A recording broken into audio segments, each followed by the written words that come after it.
Well, Andy Ogles here in Tennessee is back in the news. A while back, he was proposing that Trump be able to run for a third term, and now he is proposing a bill that would make Gaza great again. And it always cracks me up how they just love to put that phrase on anything. They'll be like, make America great again, make Gaza great again. I even saw a sign here in Tennessee, not far from where I live, that said, make gas great again. And I'm still trying to figure out exactly what they mean by that. Are you saying the quality of gas has went down? Are you talking about the price? Because that goes up and down regardless of who the president is. So how exactly do you make gas great again? And I always go back to something I heard Bryan Cranston say, the actor from Breaking Bad. He said, when was it great? When was it ever great? And the $1 million question here would be today is, when was Gaza great? What does he mean by make Gaza great again? Well, I hate to do this, but the news story that I found is over here on Newsmax of all places, but I want you to pay attention to the spin that they are putting on this ridiculous proposal from Andy Ogles, who once again, he could have brought a bill to the table to help Tennesseans. He could have brought a bill to the table to help the working class, but he always just has to go right straight up Donald Trump's ass every time. He's the biggest fangirl of them all, and here he is with his make Gaza great again. And so this is what, I'm just going to read a little bit to you here. Representative Andy Ogles from Tennessee, who last month proposed a constitutional amendment to allow Donald Trump to serve a third term, has now introduced legislation building off Trump's remarks this week about the U.S. taking control of the Gaza Strip. The bill, dubbed Make Gaza Great Again, would impose property and visa blocking sanctions on Middle Eastern nations, excluding Israel, who decline to offer humanitarian entry to Palestinians from Gaza. If the leaders of those countries do not cooperate with the U.S., the president can suspend any assistance to them. So this is going to become MAGA's newest tactic. If you don't do what we say, we're going to cut off all aid to you. You're going to take these Palestinians in, and if you don't, we will cut off any aid that you may receive. That's going to be their new tactic going forth. But a lot of people don't realize just how dangerous this type of rhetoric truly is. And for context, you got to understand who Andy Ogles is and what he had to say about this all before. He made headlines last year for these remarks, and take a look. It's pretty disturbing. Have you called for a ceasefire? Let's be clear. Hamas raped and murdered babies. That's fake news. No evidence of that. I've seen the footage, and you haven't. I've seen the footage of You've seen footage of shredded children's bodies. And that's my taxpayer dollars.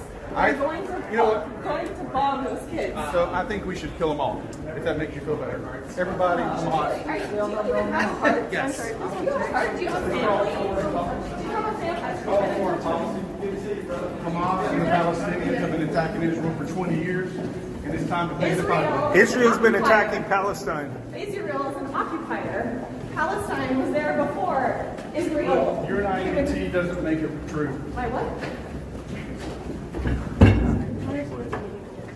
There's a genocide happening right now. Do you think I care about? They're starving women and children. How is that going They've after killed over Hamas? 300 healthcare workers. Shame on you. You have no heart. How is turning off You water have and no power heart. on pregnant women going after AIPAC Hamas? zombie. AIPAC zombie. Death to Hamas. How is sniping Christian women in churches going after Hamas? Isn't that a war crime? So yeah, the guy that said kill them all is now back in the news saying let's just make it great again, and let's make sure that everyone takes the Palestinians when we push them out of the land. Let's make sure everyone takes them, and if they don't, we'll cut off aid to them. And Trump ran on this America First idea. He ran on this idea of no more wars.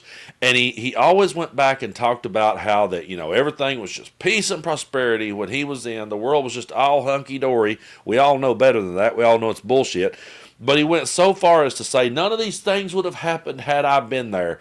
And now he gets back, and what does he do after preaching America First the entire time? What does he do coming in out of the gate? Well, he starts trade wars with all of our allies, our closest allies who we've been neighbors with and lived beside of all this time and always got along with.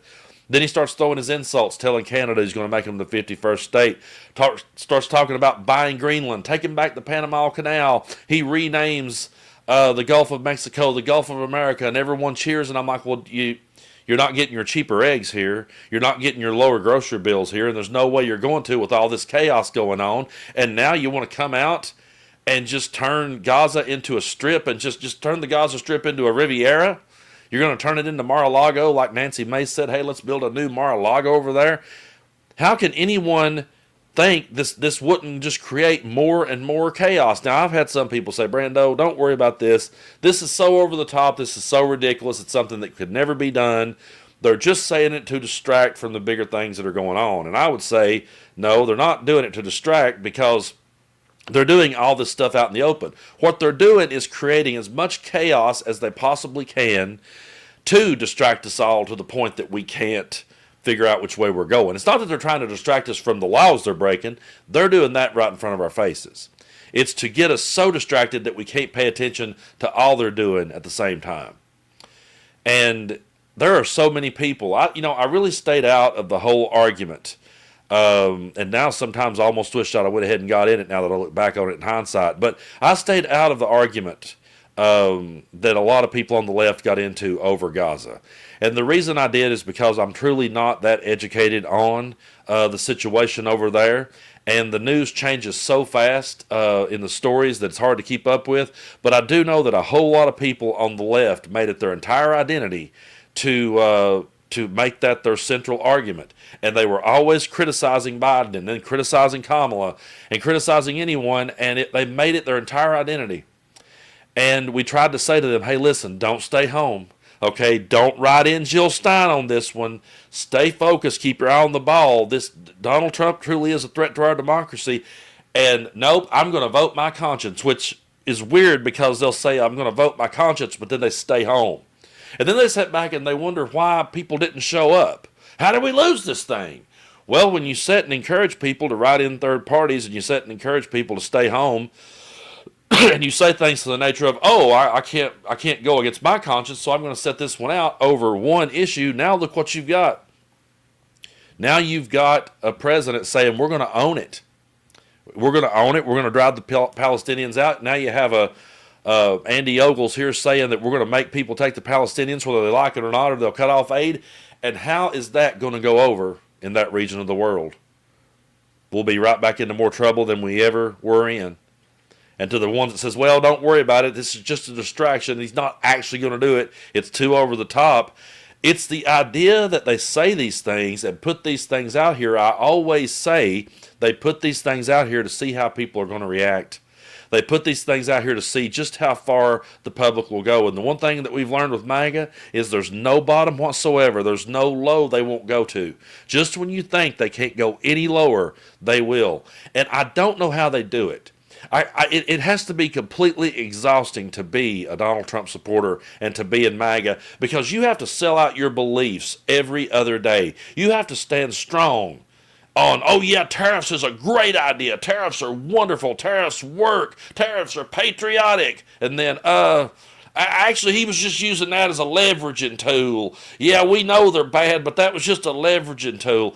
They just go back and forth and back and forth, and then they slap "Make Whatever Great Again" on it. They attach that logo, "Make Crackers Great Again," and everybody goes, "Yeah, we're gonna have some good crackers." It's so frustrating debating and dealing with those kind of people, and I have no desire in sitting down with people like that. I really don't. People say, well, you got to go into some uncomfortable spaces. I'm tired of the idiots, okay? I'm just simply tired of the idiots, and I'm tired of giving them any credibility at all. To me, if you engage with them, you're giving them credibility. I know there's people saying, no, Brando, you got to sit down and hear these people out. When I've got a guy saying, make Gaza great again, after he just got done saying, kill them all, that's not a guy I even want to have a conversation with. Because that's the guy that's, yeah, let him run a third term, that'd be great. No, that's not a guy that I want to sit down and have a beer with. It's not a guy that I want to sit down and normalize in any way, because I see him for the bootlicker that he is. So as we go forward, we're just going to have to really stay focused. I understand there's a lot going on, and it's easily to get distracted. But they're not distracting us from any wrongdoing. They're doing the wrongdoing right in front of our faces. But it's just so frustrating when I go back and I think of all those arguments that people on the left had about this subject. And a lot of them said it out. A lot of them stayed home. A lot of them wrote in a third party just to protest. Well, I'll take Trump. Okay, you got him. And now how's it working out? I really appreciate everyone's support here on the channel. And I thank you for hitting that subscribe button. If you haven't already, be sure to. It doesn't cost you anything, but it helps us out a whole lot. And get in on these conversations if you feel like it by leaving a comment. If not, leave a blue heart. I don't blame anyone for staying out of comment sections, though. I have to say, I know people say they boost engagement, and that's why I say leave a blue heart if you don't feel like hearing all the toxic stuff that can be out there. Take a break, clear your head, come back. When you do, I'll be sitting here, and we'll be trying to make sense out of this crazy world. We're going to be in for the long haul, but I do believe there will be a way out of this, and I feel like that there will be brighter days ahead. I know it don't feel that way right now. It's easy to get doom and gloom, but we can't give up hope, and we can't give up the fight, because I've always said we're on the right side of history. We're reasonable people who just wants to see people do good. And they're not going to do good as long as Donald Trump is in power and he has bootleggers like Andy Ogles propping him up.